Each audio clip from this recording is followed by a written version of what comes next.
estate. Larry Kudlow is with Fox Business. He said, we are fighting for the souls of America, for the soul of America. We are fighting for the very soul of this great country, and there's no better way to do it than to compare the ultra-blue state of California versus the ultra-red state of Florida.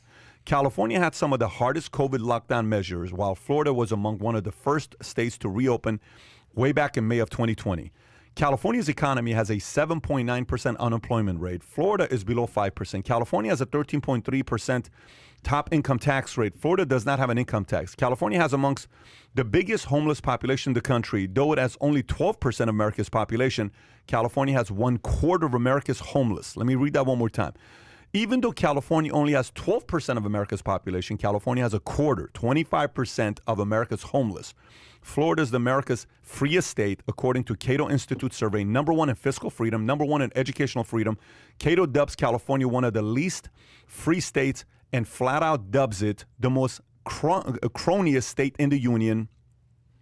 New York Post columnist Kylie Smith says, again, the most croniest state in the union. Croniest means people who are able to buy politicians in that state to get any agenda they want to get past it.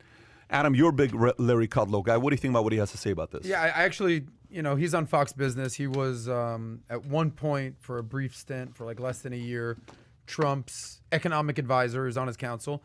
Look, you talked about being a wordsmith earlier about the New York Times. Larry Kudlow did some wordsmithing here, especially stats or wordsmithing. Relax. Wordsmithing? You call stats wordsmithing?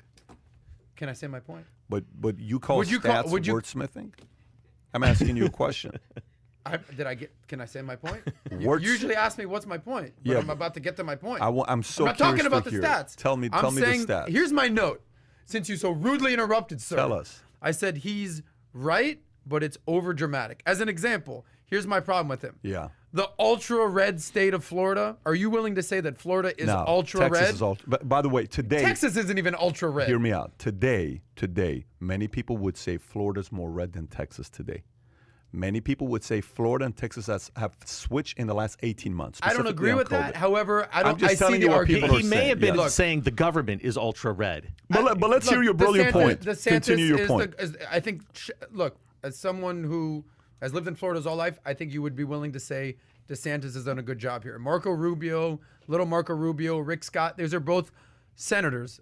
Republican senators. Molly, I'm just taking notes, buddy. Keep Alabama, West Virginia, Mississippi, states that no one's trying to live in, by the way. When you move Valuetainment, you didn't think, well, what's going on in West Virginia this month?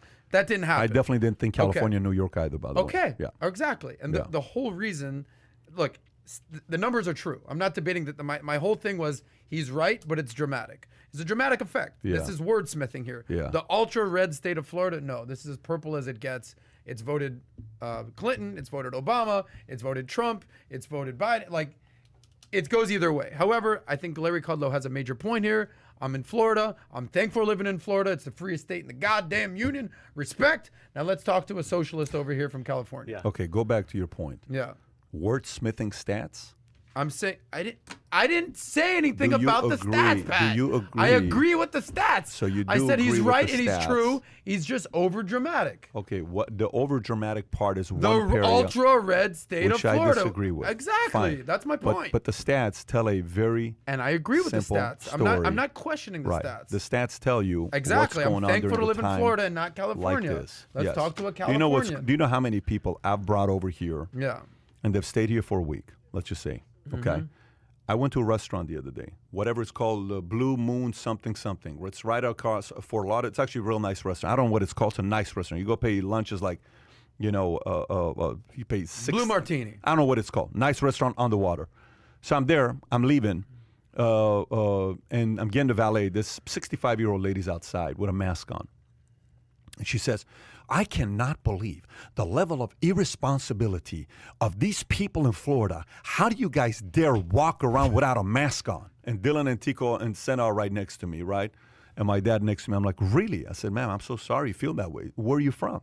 I'm from California. We are responsible there. Really? Yeah. What part of California? What do you know about California? I said, I may know a little bit about California. Where are you from? Mission Viejo. Do you know where that's at? Yeah, I lived in California 24 years in SoCal. Okay. I said, you know what I've noticed about Californians? She said, what? I said, I've noticed in Californians, whether you're left or right, you're miserable today. Why? Because the ones who are on the left, who believe everybody should wear a mask, they think everybody's an idiot who doesn't wear a mask, and they're so bitter. And the ones on the right are so bitter today because they don't want to be forced to wear a mask. California has become bitter county. And there's a lot of people that are bitter like yourself. And nobody can make anybody happy in California. That's why a lot of people, man, from your state are coming to states like Texas and Florida. Whatever. She walked on that. What are the odds that she ran into you in the valet line? I mean, come on. You can. So, anyways, what are your thoughts? My thoughts are, hey, I'm going to take the positive spin here. 12% of the population lives in California. We have 25% of the homeless population. We're overachievers. I mean, we're amazing. Respect. Here's the thing. At what point do people with common sense and intelligence understand that it doesn't have to continue to be this way? There are alternatives, and it starts with government. And you know what? We have the big election coming up here. I don't know if we have a shot or not, but it's easy to take shots at California right now because we deserve it, and you don't see a lot of hope.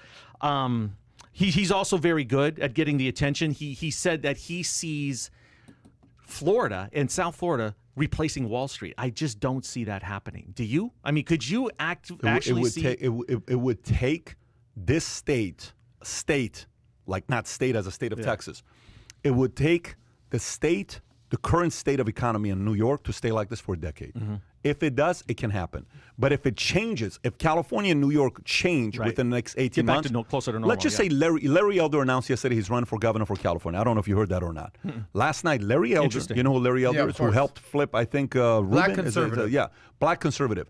He announced yesterday he's running for governor of the state of California. David Rubin. Yeah. And Larry Elder's got a big following in the state of California. He's got a big following, period. He's obviously loved and hated because he's hated. He's got a lot of people that can't stand what he stands for because he's a conservative in the state of California. California is right now getting a lot of people that are going to be running. If the politics in California and New York changes, there's no way that's going to be happening to Florida. But if California and New York stay like this for another decade, he's absolutely right. Florida will be the next Wall Street. So if you enjoyed this little short segment from the podcast that we did, here's another short segment to watch. Or if you want to see the entire podcast, click over here. Take care, everybody. Bye-bye.